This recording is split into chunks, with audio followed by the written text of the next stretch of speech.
Natawag ninyo ako dito. Hindi ko kayo pinipilit na maniwala sa akin. Makinig kayo kasi ako galing talaga sa baba. At itong lahat na ito dumaan sa akin. Koy, lahat yan. Gamboa. Bato. Makinig kayo kasi makinabang ang bayan natin. Hindi ang yabang ko dito, ang bayan ang makinabang natin. Hindi ako nagyayabang, galit talaga ako sa droga. Kasi sinisira nila ang bayan ko. Ang mahirap dyan, ang mga anak.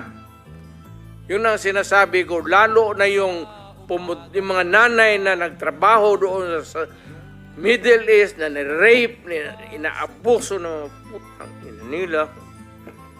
Tapos magpadala ng pera dito para sa pag-aral ng mga bata.